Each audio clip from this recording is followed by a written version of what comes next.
and dared him to step into the CBD yesterday for the protest, and they will teach him a lesson. There was also the incident where you were harassed while you are attending to one of your clients, and that begs the question, are we sliding to a banana republic? Let's just have a look at this first clip of the businessman.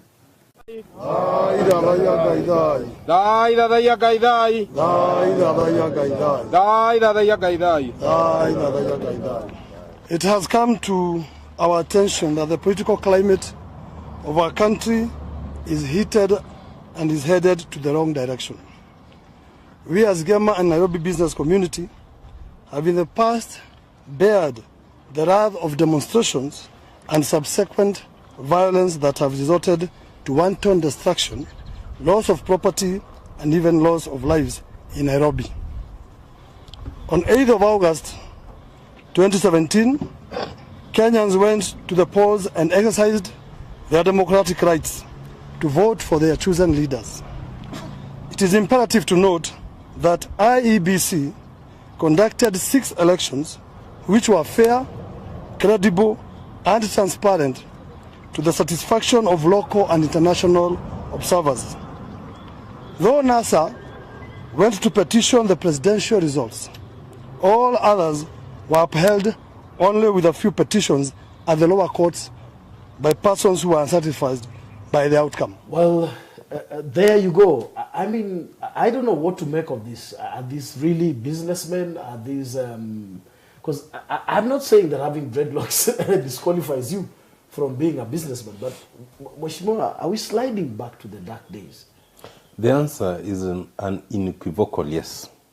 Sadly, I think all the gains we have made in the last 20 years, all the gains captured in the Constitution 2010 are being undermined. And there are various indicators. One, that group that calls itself the Nairobi business community is clearly a grouping of Mungikis. It is a grouping that has lawfully been described as an illegal organization. And past governments have treated it as such and tried to eradicate it. It is clear that the government currently is trying to embrace it and use it for illicit purposes. The world over, when governments want to do things that are illegal, sometimes they don't use the police. They use other vigilantes and other groupings such as that. Mercenaries. Yes. It is clear that that grouping is a grouping that has been allowed to flourish to counter the NASA demonstrations. And to hear the IG of police saying that he does not know because he does not know how businessmen look like.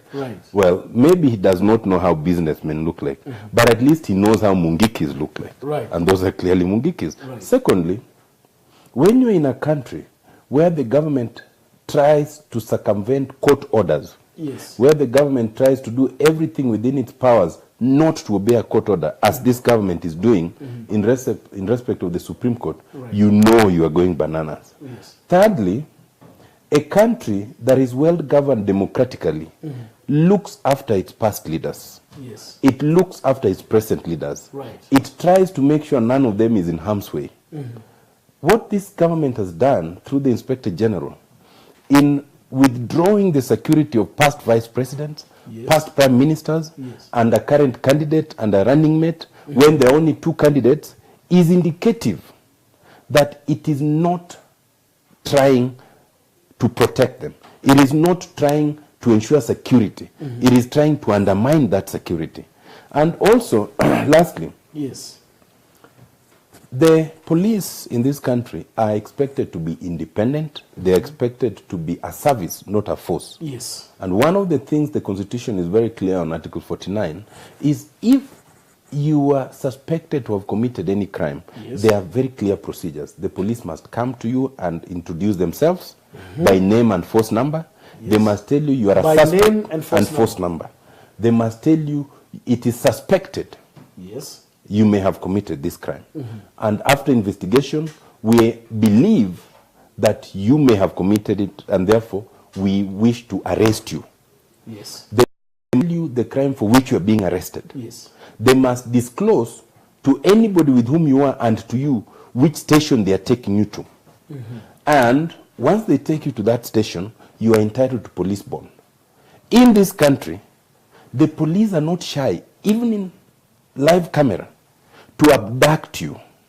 You saw what happened to the Honorable Babu Owino. Yes, and right after the court had ordered his release, yes, the police virtually abducted him.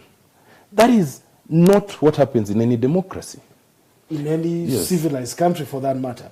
Vicari Omwando, you're saying the occurrences of Nairobi is just but a tip of an iceberg of the kind of morass and the pollution of water surface from where the society ought to drink. Kenyans must stop this. Moody Omi, watching from Delta State in Nigeria. I'm a Kenyan and I understand what Raila stands for. I'm in NASA to stay. Very well, thank you. Bonnie Jean Smith, author, keep the masses divided and they will always need a master. University of Nairobi, yes, shut down indefinitely. I mean, is this the fourth time this is happening? No, I think this is the sixth time the University of Nairobi is closing in a span of 2 years. In a span of 2 years? Quite unfortunate. So, I mean, when do you learn? When does learning take place? We learn when there is time. If you close 6 times in 2 years. I think we've never had a successful semester since this current Vice Chancellor took over from the former Vice Chancellor, Professor Magoa. There is no successful semester the University of Nairobi we've ever had. But tell us, what really happened? I mean, I watched the Vice Chancellor say that there were crooks who came to the criminals who came to the university. He admitted that it's the university administration that asked the police to come in. We're hearing reports about NYS now being in the university. What really transpired? Last week on Thursday, when Honorable Babu Owino, the Embakasi's member of parliament, was arrested because he was our former boss and he's still the patron of Kenya University's student organization. Oh, there is such a position as a patron. Yeah, he's the patron. I know Gor Mahia has a patron. I didn't know student organizations they also have a patron. Okay. So he's the patron as we speak. So when he was arrested, students felt like this is our leader. This is our man. He has been fighting for our rights. Let us go picket peacefully for him to be released. When students came out along Lower State House Road, Uhuru Highway, police was already there in the morning. As early as 8, they were already there. They tried pushing students to go back to the halls of residences. Some of them went back. All of a sudden, we saw police officers getting into the university, into the halls of residences. And we asked them one question. Do you think someone can picket or can demonstrate in his room? Even some students were not even demonstrating. They were just in the room waiting of the outcome of the picketing. The majority were demonstrating. So they decided that because students have been demonstrating and we feel like when we are chasing them, probably they can go back to the halls of residence where they're supposed to be by law, according to what's... they decided to come in, then they start clobbering students. Is it true that some lecturers were victims of this brutality as well? 3 lecturers. At College of Architecture and Engineering, we had 3 lecturers that were clobbered alongside other students who were in class. In fact, there was no demonstrations that were happening at ADD, College of Architecture and Engineering. But all of a sudden, police officers were there to harass students, to harass staff, and people who are around there.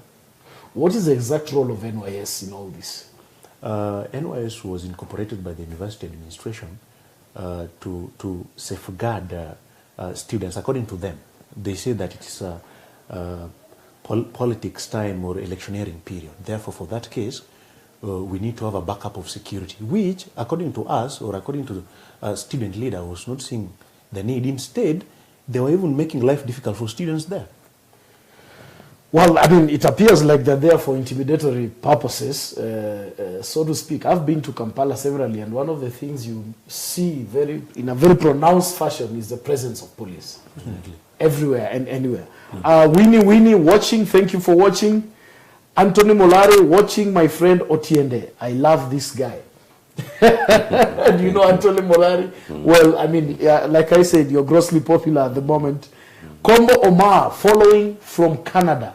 Thank you. Mheshimiwa, back to your client Yes. and colleague now, Babu Owino. Let's just have that clip where Mheshimiwa Otiende Amollo being arrested. What is the problem? No, what are you doing? What is happening? No, what are you doing? What is it?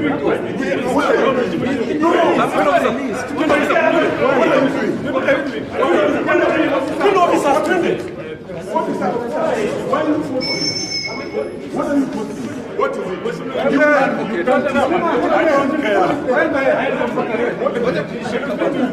But explain to me. I'm there. Explain to me. Well, there you have it. Let me just do some quick comments. Beryl Loma Tabu, UN is now closed. Sad. Yes, it is, and it's very sad. Bwire Phil following from Uganda. Mungiki in police uniform. Where is Kenya heading? Long live NASA. Mheshimiwa, I mean, what transpired there? You know, when I look at your accolades, you are former ombudsman. I'm still trying to wrap my tongue around the proper word that you introduced to me. You're a doctor, honorable member of parliament, senior counsel. You're not just some third-rate citizen walking out there. Somebody ought to notice that and treat you with dignity. Over and above, you're there to represent your client. Yeah, absolutely. What happened on that day, and it doesn't worry me for my sake. Right. It worries me for the sake of the rest of Kenyans. Right. That if in the glare of the cameras, Yes. if in the presence of somebody like me and Babu Owino, who's an MP, Yes. if within the precincts of the court, Yes. something like that can happen, Yes. then what is it that happens out there? It is very worrying that you can be in a situation as we were in, where the court has ordered release of a person. Yes. Once you are granted bail, in legal terms, it means you have been released to your freedom. The law requires that you actually be released. Because it's an order. Yes, you must be released from wherever you are confined. Even if you are to be rearrested for any offense, you must enjoy your freedom momentarily. Yes. In this case, the police have other ideas. Their idea is that they bring you to court as a babu, Yes. obviously as a form of punishment. You must remember that for some reason they had kept him for at least 24 hours before they brought him to court. Usually, you'd be entitled to police bond. Yes. They didn't grant him that. Once they brought him to court, for some very strange reason, they opposed his bail. They've never opposed bail for all the other people who are accused of all sorts of hate speech. Yes. We argued that matter for 5 hours, and the magistrate reserved a ruling for the next day, so he was now committed. So 5 hours, you are arguing in court about bail, Bail. bond. And for all those 5 hours, you have a prosecution whose argument is based on two fundamental things. One, that they don't know where Babu lives, although they arrested him in his house. So because they don't know, so what? Two, that they think that if he's released, he'll take off, although he's a member of parliament. Of course, the court dismissed that, but we took 5 hours. Now, what's important is that by the next day, when the court was releasing him, he had spent 2 nights in police custody. But immediately, we got the orders for his release, and we went to the basement, and I did not suspect anything. I thought that however bad the police are, at least they would respect the court order.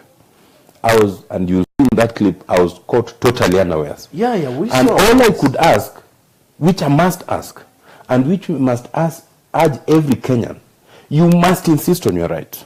Right. The Constitution gives you the right to freedom. And if that freedom is to be curtailed, you must be told why. That's why you had me asking the police, why are you arresting him? Yes. Where are you taking him? Right. Instead of answering any single question, they brought more reinforcement. I saw it, yeah. What worries me, and this is the second aspect away from that particular incident, Right. is we are seeing a systematic militarization Right. of the country. There's one thing that people may not have noticed.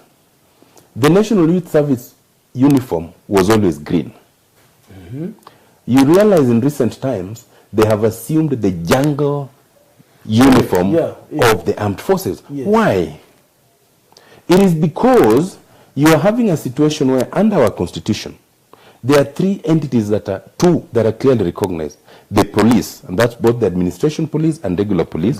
And then, of course, the forces, yes. you know, the Air Force, the Armed Forces, the Navy, and stuff like that. Each of them are clearly regulated by the constitution and the law. Formations such as the National Youth Service are not clearly regulated. Right. So anybody who wants to misuse a formation then brings people like the National Youth Service who can do anything. And for me, therefore, it is no wonder that you militarize them, give them jungle green and put them everywhere when you're going to the airport, now in the universities, and then they can do anything, which then cannot be held to the constitutional standard. That should worry every Kenyan who loves democracy.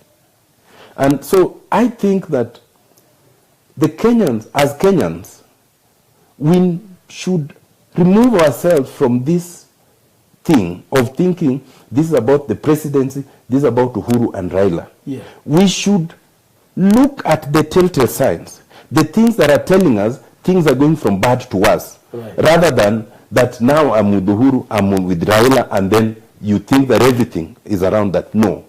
This is about those who love democracy and those who hate democracy. This is about those who want to take us back to where we came from, and those who want us to move forward where we are with the Constitution. Well, I mean, scary times. Bernard Mishira, tell us something pertaining to the ruling by Justice Maraga that the first respondents should conduct fresh elections which are free, fair, credible, in strict adherence to the existing laws. Yes, we will do that in the second part of the program.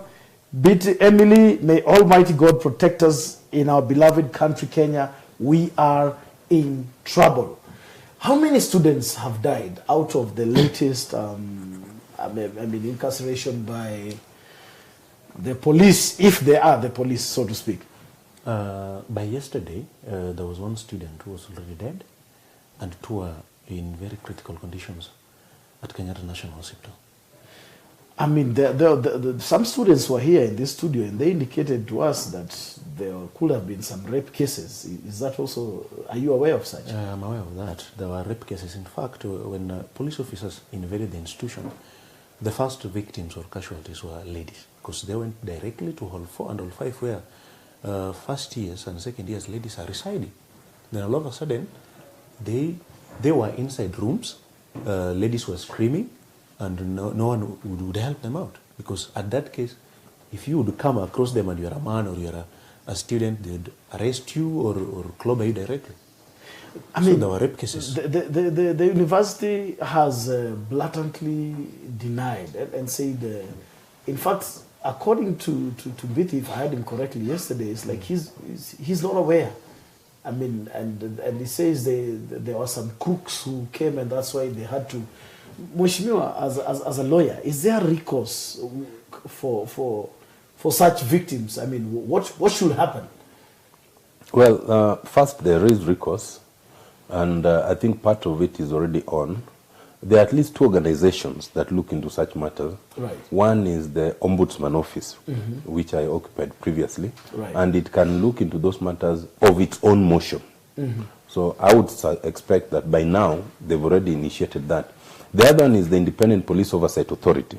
As far as I understand, they have already commenced their investigation. So one would expect and hope that they will come up with clear findings. But beyond that, each and every student who was injured, the family of any student who lost their life are entitled to sue the police and to sue the state for that very action.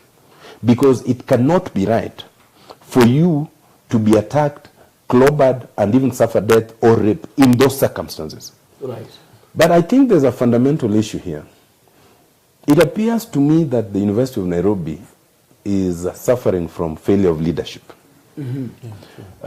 It cannot be contemplated that you can have a situation where a university can close as many times as they are saying in the span of 1 or 2 years. Yes. It cannot be contemplated that you can have a vice chancellor who the very first action they take is to call the police to deal with your own students before you try anything else. Yes.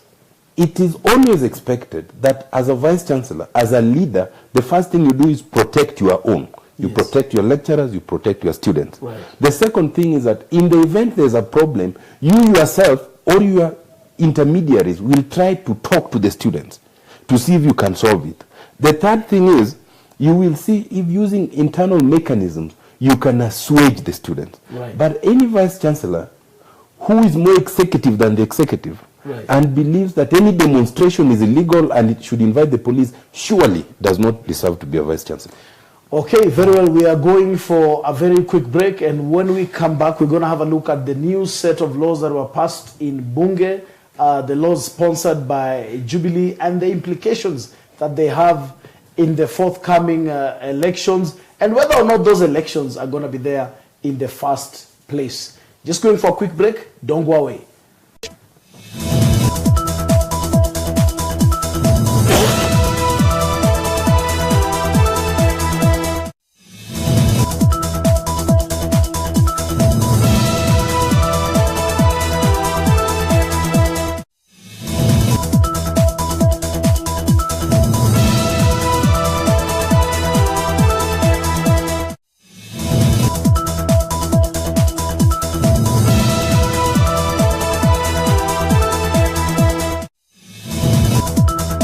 Very much, and welcome back. We are still in studio with Senior Counsel and Member of Parliament for Arieda, Dr.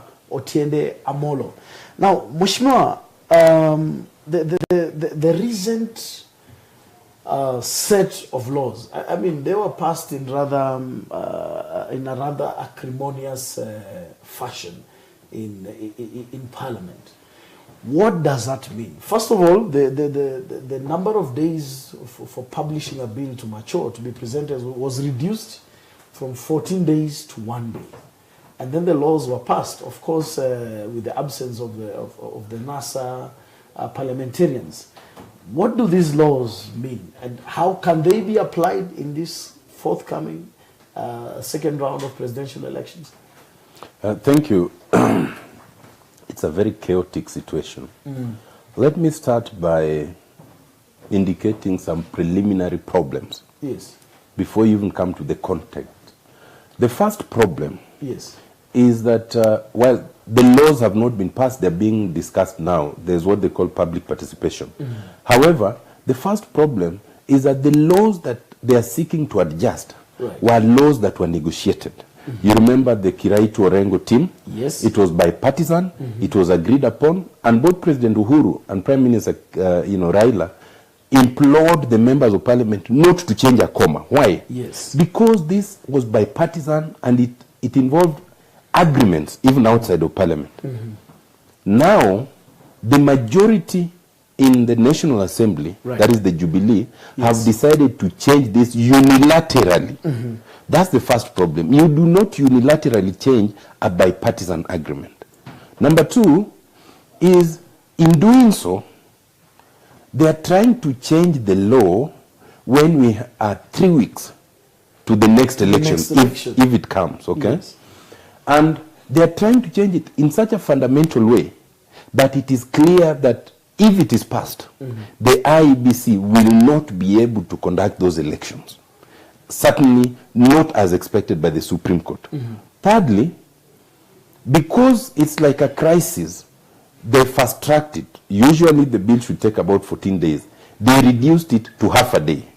Wow. And they reduced it well knowing that on that day in the National Assembly and the Senate, the NASA group had a parliamentary group meeting, which was scheduled earlier. Yes.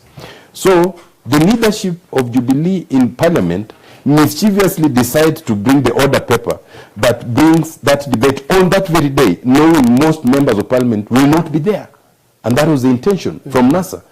Even though they say NASA did not want to participate, there was already a parliamentary group meeting. Yes. But beyond that, they bring it well knowing that the committees that should consider it first, the Legal Affairs Committee, has not been constituted. Right. So let me now come to the mischief of it. You are in a match. Yes. you go through the match, maybe it's rained off, or there's a problem with the fans. The referee says there'll be a rematch.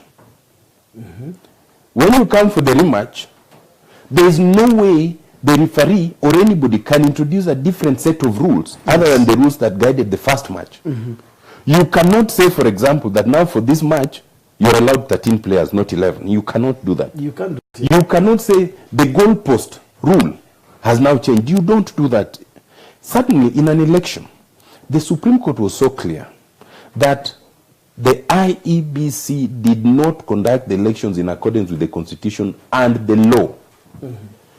It ordered a fresh elections with respect and compliance with the Constitution and the law that guided presidential elections as of 8 August 2017. Right. There is no way you can now, as Parliament, instruct IEBC to do something different from what the Supreme Court instructed them. You cannot change the law and tell Parliament now apply this other law. It cannot. But what then you do is you put the IEBC in a crisis and other courts in a crisis. How? So you've changed the law. For example, the rule by which you can invalidate an election. Yes. The order of the Supreme Court remains. This is what you needed to do. Parliament has changed the law.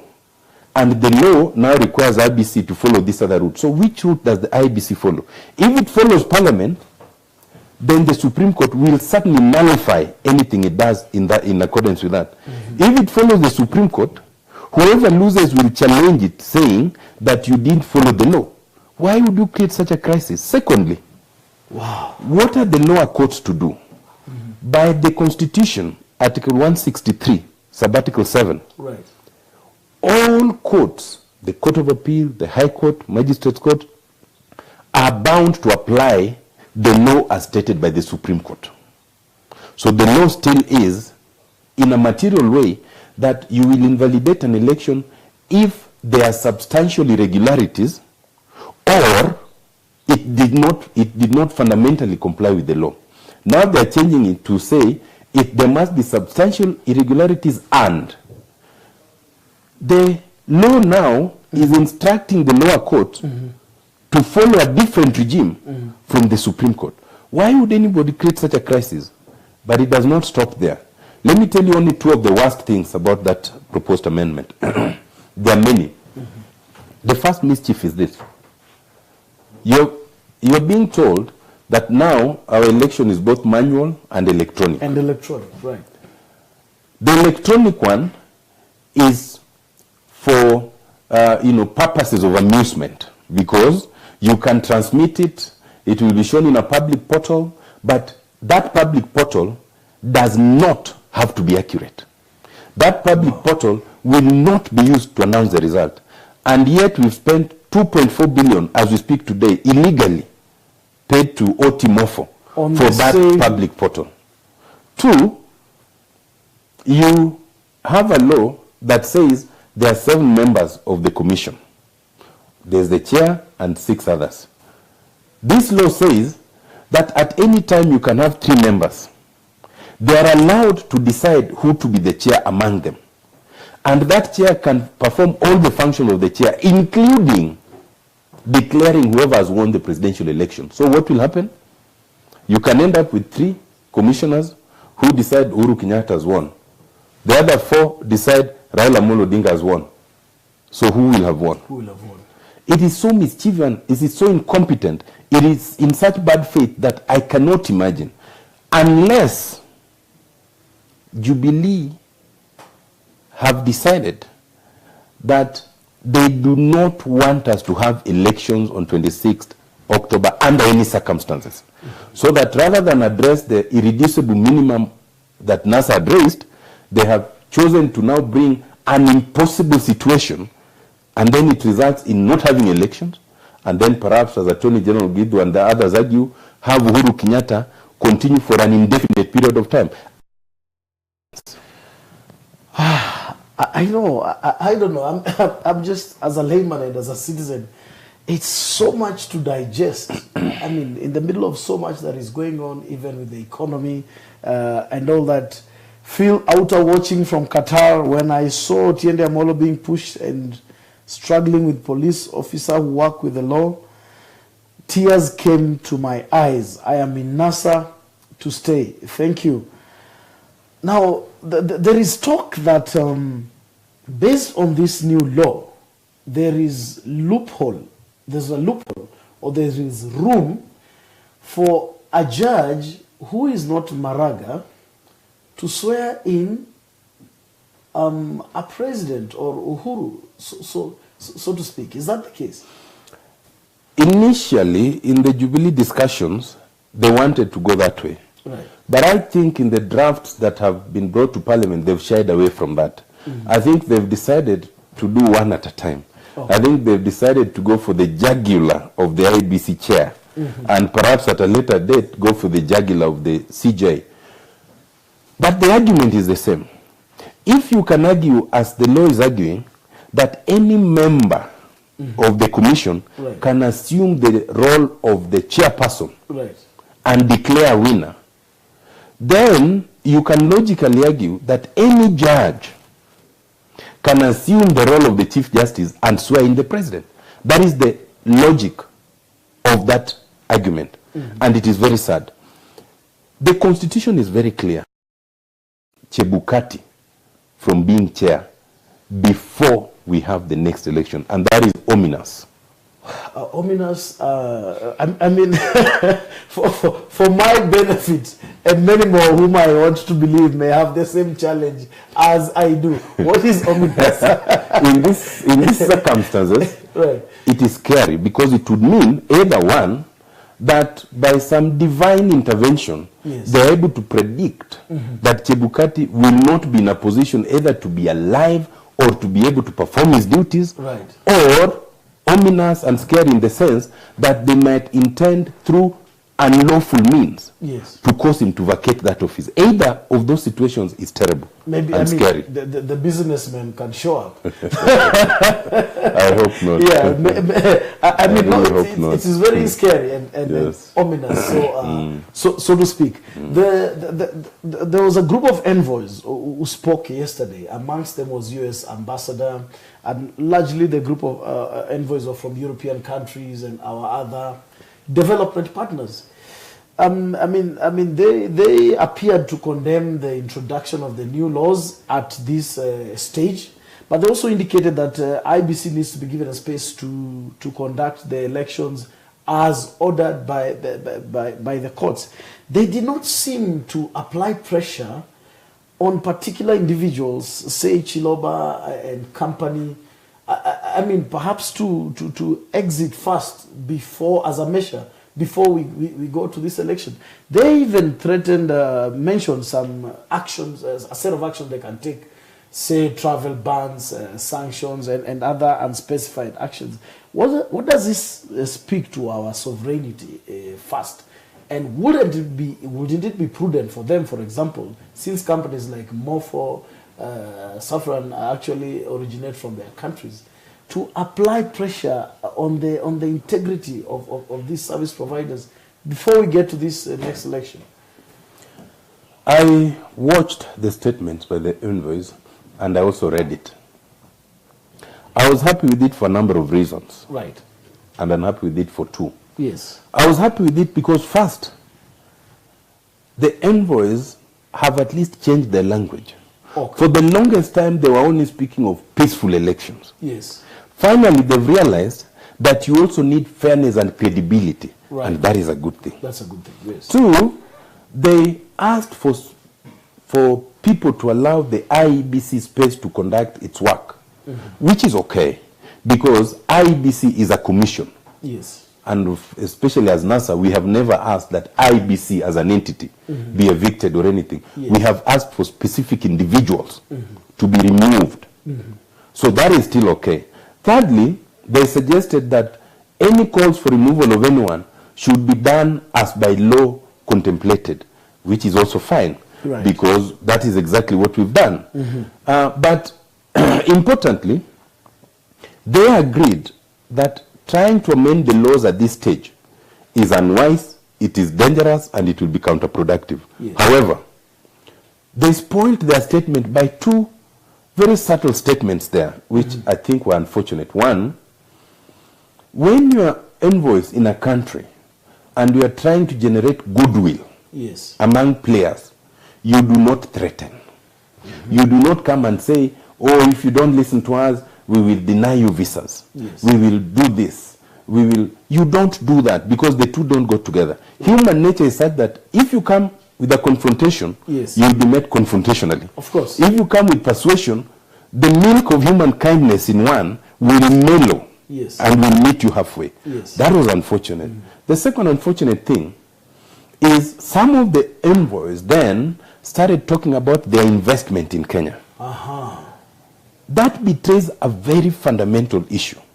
It betrays the supposition that the envoys, or at least some of them, are more interested in getting over with this process, whether it's credible or not, as long as their investments are secured. Now, that should be very worrying to them as much as to us. You cannot tell us, get on with this, because otherwise our investments are affected. That means then you do not care about the equality of the vote, about democracy. You cannot lecture us about that. You must be able to tell us, we ask you to mellow down, talk, get it right, fairly and peacefully. And you don't say, otherwise our investment would be affected. So I think those two things kind of affected their statements. In this case, what's really important is the investment. Yes, I think that was an unfortunate statement. Well, Evelyn Kemunto, you're saying, please have the servers scrutinized. Now, Evelyn has brought up a very important issue. There was an express order to have the servers opened. First, were they opened? And now that if somebody defied a court order, what should be done? I mean, Chilopa can't just sit there, fail to comply with the court order, and life moves on. The servers were never opened. Right. And if we go by Jubilee's position, they would never be opened. Right. Because according to Jubilee, that story is gone, locked.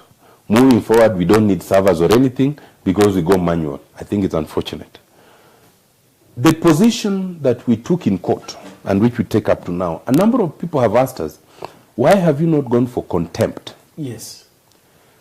As a legal team at the time, we thought about it and consciously decided not to go for contempt, because the judges of the Supreme Court had such a limited time to make the substantive decision that if within those few days they had, and I think they only had about 3 days, you also wanted them to decide whether people should go to jail or not, it was going to confuse the whole situation. Right. It was our position, and it remains our position now, that once the dust has settled, we will go back to that court.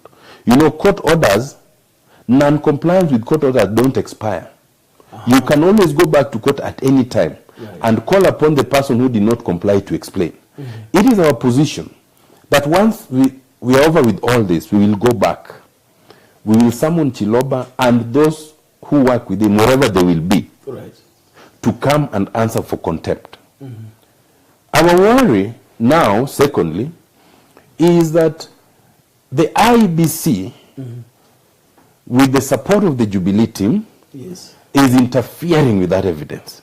When they say, for example, that the KIEMS kits are being reconfigured, that means everything that was there is being deleted. Now, they say that they are backing it up.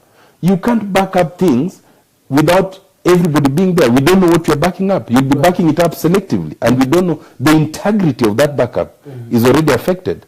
Secondly, the question of the servers and all, and you remember there's this ultimate question. Elections are in Kenya, the operator is in France, the servers are in Spain, and they are cloud servers.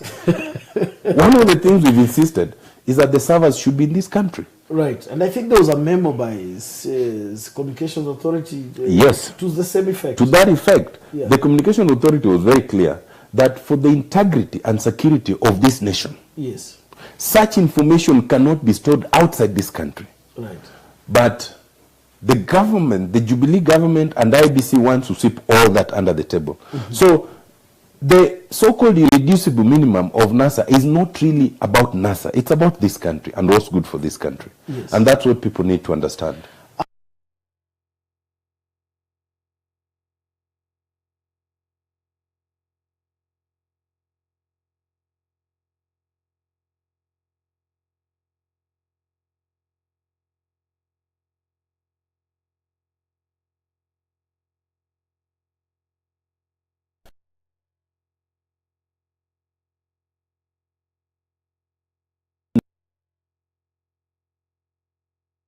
sent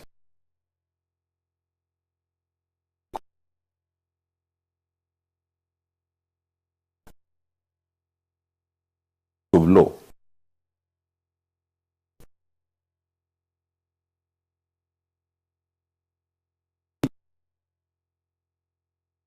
judges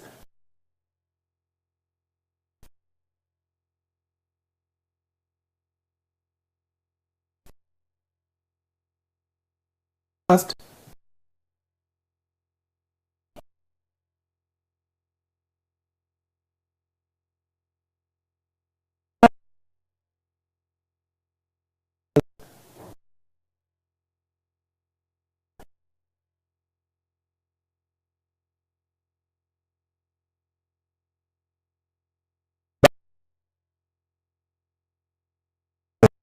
Yes.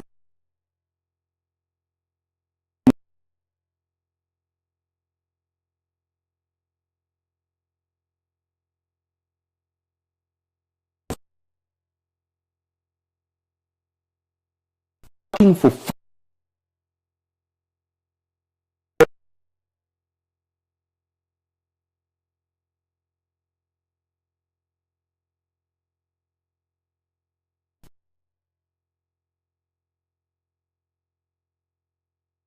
able to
justice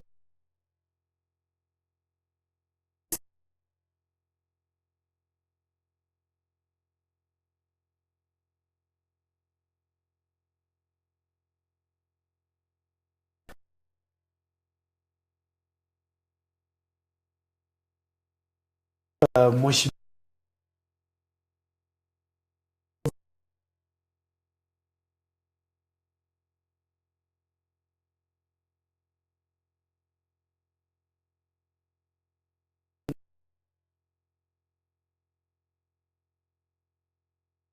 to go up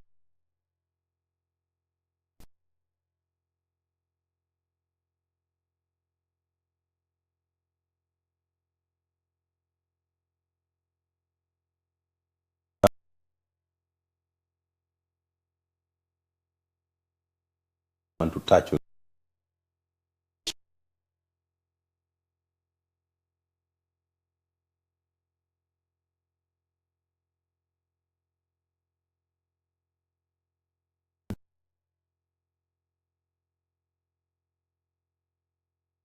privilege to be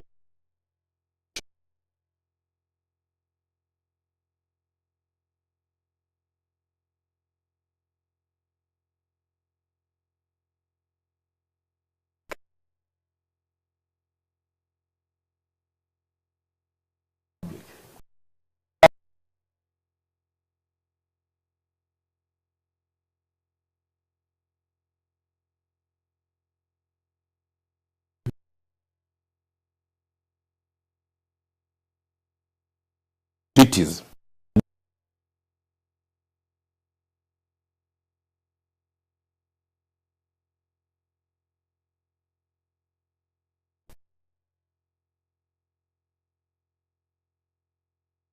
in Article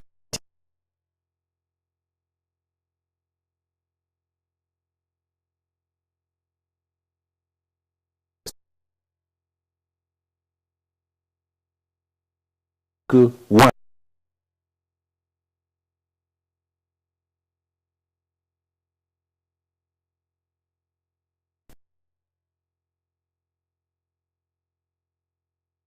assert the right.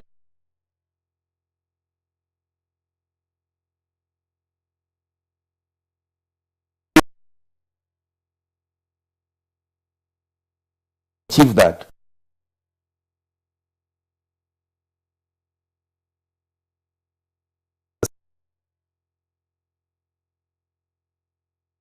Then you must take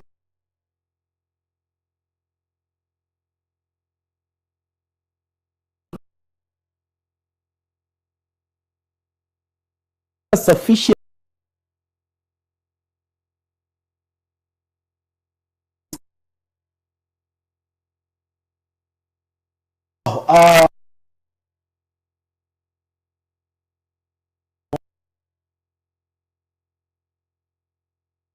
for you.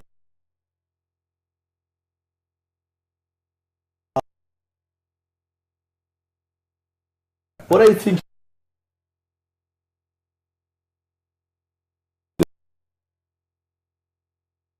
right. But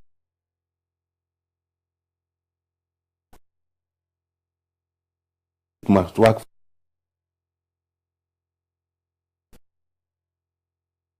It appears that it